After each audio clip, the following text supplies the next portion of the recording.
Sad news for Samoans. Chihu is dead.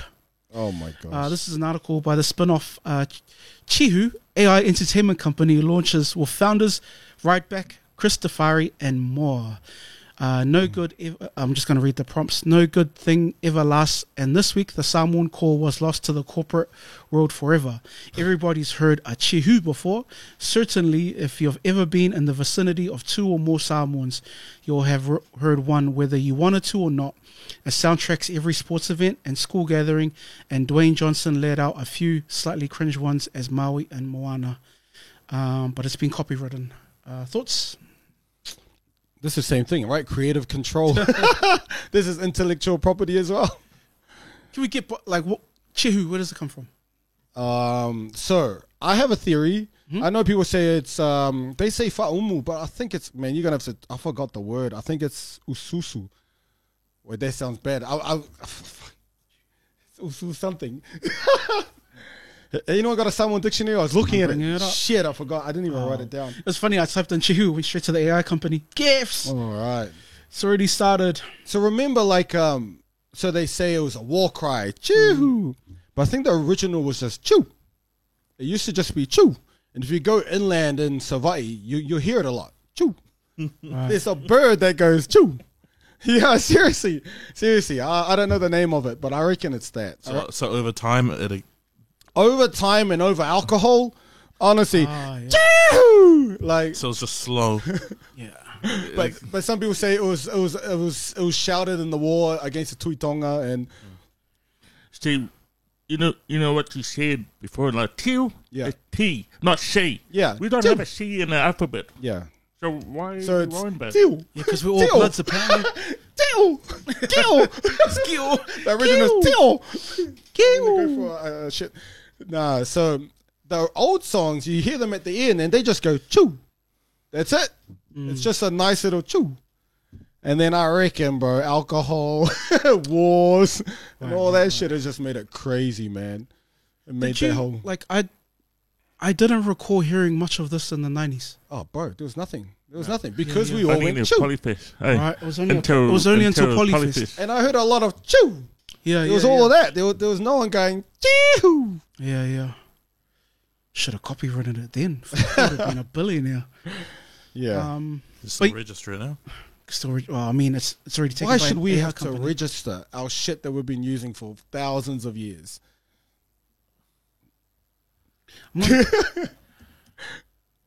So if you go on IPONS New Zealand, which is Intellectual Property Office New Zealand, they have a whole section about Māori intellectual property and traditional indigenous knowledge and Māori intellectual property. And you have to go through all these systems in order to register a Māori name or Māori trademark. That's within New Zealand, eh? Exactly. That's New Zealand. And there have been international cases, though. So that's the World Intellectual Property and involving Māori, because one of the biggest intellectual property cases in New Zealand involving Māori was the Ngāti Toa and the ownership of Kamate. So for I think like 5 years, they battled in the courts to own that. And if the All Blacks or anyone wanted to use it, they had to ask them. So they lost that case. But then the New Zealand government said, we'll work with you and settlements and stuff in order to sort of like give back for the usage of that intellectual property. There was a case in Israel involving a cigarette by, is it Morris? What's the company that does a Marlboro? Marlboro? I don't know. Yeah, so in Israel, they had a cigarette called like the L&R Moldy Mix. Oh, true. Yeah, I think it was L&R or something, but it was called the Moldy Mix cigarette. And there was a New Zealander in Jerusalem who latched onto it and told everybody.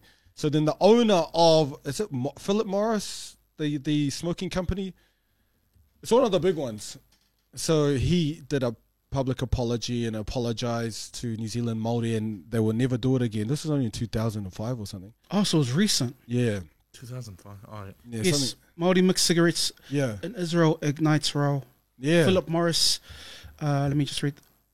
Māori politicians and health advocates are outraged that a tobacco company named a brand of cigarettes Māori Mix. The Māori Smoke-Free Coalition said Philip Morris was marketing a brand of cigarettes called Māori Mix in Israel. The box featured a quasi-Māori design and a map of New Zealand. And the owner, who's probably a billionaire, he came out and apologized, and we will not use it again. And there was also another case with Māori with Lego. So that's another international one. So what's that? Is that Denmark? Yeah. Yeah. So there's a Māori case with Māori and Lego, and it's that Bionicle line. You know how they have the Bionicle? Yeah, so they use a lot of Māori stuff, Māori words, Māori mythology, and Māori imagery.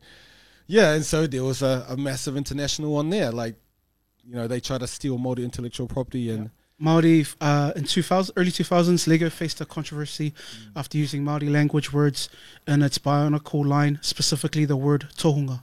Like how do you lodge that?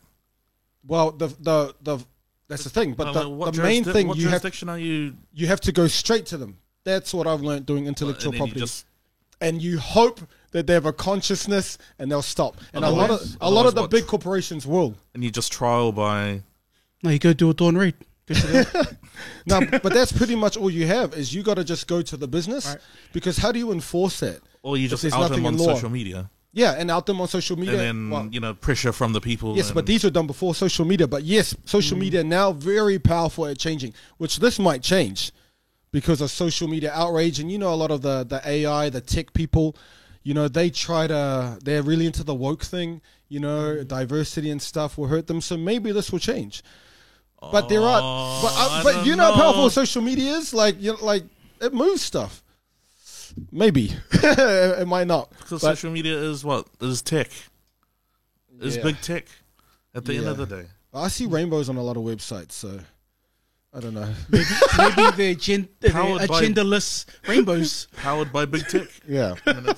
But there's stuff in the Declaration of Indigenous Rights, the United Nations Declaration of Indigenous Peoples has laws about not laws, but they have articles or sections about protecting, because it's how does the UN enforce things? Exactly. So that's why I don't want to say laws, but there's 140 signatures, I think, New Zealand and a lot of these countries who steal Indigenous intellectual property. Everything. They have signed on to these. Because the international court can rule something, but... Exactly. Who... But who enforces it? Jesus. Consciousness. And a lot of these people don't have it, right? Okay. So like you're saying, they just hopefully appeal to... the greater good, the ethical standards. Yes. It's good that they recognize it then. Yeah, so like legal stuff. So where is this again? Chihu in America? Yeah. Well, good luck there. But but I mean, you can bring up all of that. You can invoke and bring it all up and then threaten them. You can threaten them and then see what happens. And then I don't know which court you go to because WIPO, which is the World Intellectual Property Office, they're not strong on indigenous protection at all. True. So yeah, you got the United Nations. What are they called? WIPO or WIPO, WIPO, the World Intellectual Property Office. Yep. That's where like HARP and all of that stuff, they register all their chemtrail shit and that. So seriously, they all the nanotechnology and all of that stuff is registered in that. But okay. So I mean, yeah, and you can use social media to leverage, you know, like that pressure, right? Yeah, like, to just pressure and I've done a few cases with Samoan songs that have been ripped. So they have been copied by other Samoans overseas. Interesting. And then I can't really enforce it. Like, I can't write to the sheriff department in Utah and tell them to go arrest that guy. You know what I mean? Yeah. So at the time back then when there was really weak intellectual property protection, all I had was messaging that Samoan who's selling the CDs of the songs that he'd stolen from my clients, and I had to just try find ways to make him feel guilty about it. Yeah, you know, selling your mum. Yeah, I bring up Village. Is that the website Island Music? Oh, it was a lot back then. Because they were selling a lot of the Samoan one. Yes, especially Spafda. Yes, all those old bands. Yeah. Everyone copied them around the world. Yes. All the ones. Yeah, all back in Utah. Yeah. And they copied all the old ones, and then the old ones later on realized, hold on, that's our intellectual property, and then they started contacting lawyers to try and enforce like infringing and theft of their intellectual property. Now there's a bit more protection, especially for Māori in New Zealand. They got a lot of protections, but Chihu, that's that's a tough one because that's sort of like being used recently, right? It's not, especially the way it's spelt. But okay, so you got a lot of examples of intellectual property by indigenous people being protected. The Lego, what was the other one? The cigarettes. Māori have the section in iPods on their website. You have to go through all of that before you can register a Māori pattern or Māori word. Now, there is also a section of our people, especially Samoans, who say, well, fuck, good on them. There really is. Good on them. They found value in our language. Why didn't you go and register it? There's a lot of our people who say that, though. A lot of Samoans will say, well, what's wrong with that? Yeah. A lot of Māori, we are seeing Māori so happy. Yes, more people are speaking Māori. More white people, more Indians. So we're giving them the language, and then we're going to complain when they register the language. Well, which one is it? So we see integration is also infiltration. So once we integrate and we want them to speak our language, we also give them a form of consent to exploit our language at the same time. They can infiltrate our culture as well. That's a good point. So there's a lot of people who will argue that. It's a two-way street, eh? It's a two-way street. So which one is it? You want people to speak our language or not? Then you also give them permission. Now, Samoans, they just want the money. That's it. As soon as they see the AI Hey, company, AI! yeah, AI! yeah, and they might do that. So what happens when people feel bad about stealing intellectual property? They'll go start hiring some Samoans or some You'll tick the diversity. box. Yeah. Yeah. So it might work that way. Get some money out of this. But So, Chihu, if you're listening, hard out. sponsorship of the Offside Show, we'll write for you. Yes, so that way you can get that off your... You see, yes, I support Samoans, but there's a lot of Samoans who will also say, well, fuck, good on them. Yeah. And then they'll look at your life, or those who are complaining out loud. Have you named your child a Polynesian or Pacific name? Have you named your business a Pacific name? So you got white name for your business, English name for your business, English name for your kids, and you're sooking about someone who's seen value in naming their business a Samoan name. Have you learnt Samoan? Then why are you sooking about it? They clearly have shown value in our language. So there's that side who always say that, well, good on the Palangis, they're speaking our language. How come you're not speaking it? So there's that other side. So where does cultural appropriation come in? Yeah. There's. I find that hard now. I find that hard. It's when I was living in England and I see all these white guys with the Samoan tattoos, and I go up to them. I know they're not Samoan, but I go, "What village are you from?" And then I tell them, "Take it off, fucking take it off." Yeah, nah, it's just. But I don't like the tone of that article. She was like, Chihu is dead. Bro, just because one Palangi company fucking uses a word, that invalidates our ancient words, that invalidates our ancient culture because a Palangi uses it? Shut up. Someone using a Samoan word does not destroy our ancient language. It's or our ancient traditional practice of celebrating and Chihu. That's insane. What an insane way to look at. What an insane word to use. It's dead. No, it's not. It's borrowed. It's used. And like you said, someone's got to hit this company up and go, bro, you need to fucking involve some Samoans. Right here. You know what? Right here. Get on that email straight after this, man. Give us 1% of your company. 1%. Yeah, because it's not. Is it an actual word? Is it an actual Samoan word? You're saying it's the value, the reason why they've used it, I reckon, is all because of that. It's valuable because of the Chihu. Yeah. They see it everywhere. We see it everywhere. The reason why I asked that question is because, when a company tries to, register something like Moana, there's value to it. And then, the value behind it. So, and then there's kickback on that going, no, you can't really use that. And so I'm guessing it's the different value systems behind these words. But for Chihu, it's just, bro, it's fine. We love that. I remember. It's going to survive. Bro, there's a clip of, what's his name? Chris Hipkins. At Polyfest with what's her name, the one who's always behind, the Samoan girl, the deputy, Carmel, right? There's a clip, and the Pacific journalist says, "Oh, you're at Polyfest. Can you give us a Chihu? Can you give us a Chihu?" And he's like, "Oh, I don't really want to say it." And then Carmel goes, "Come on, we'll all say it together, Chihu."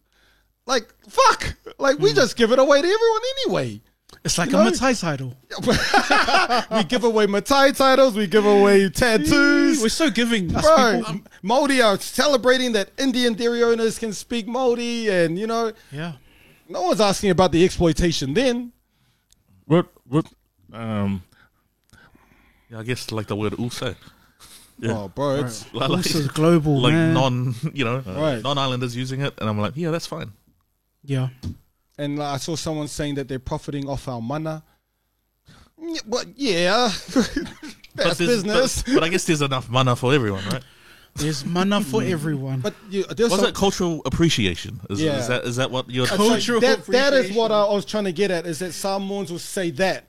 Exactly that. Is that, oh, like well, that. that's good. They love our culture. That's really cool. There's a lot of Samoans who think that way. Yeah, just for a bit of kind of entertainment context, WrestleMania was 2 weeks ago.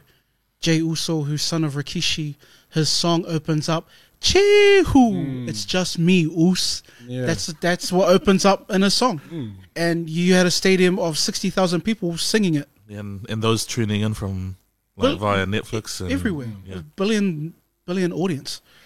So it's global. But you don't feel any type of way about them using it as their... I do feel like that sucks. But like I said, that sucks seeing this Samoan tattoo in Wales Yeah. being dished out in Cardiff by some white dude. It sucks seeing fucking John Key with a Matai title. It sucks Does he seeing have a Matai? Oh, of course he does. Steve Hansen with a Matai title. All that shit sucks. but we're not stopping anywhere anytime soon, so what can we do? Like, this is given away by our people. Our people are choosing to give the shit. That's given away by our prime minister. That was given away by the prime minister.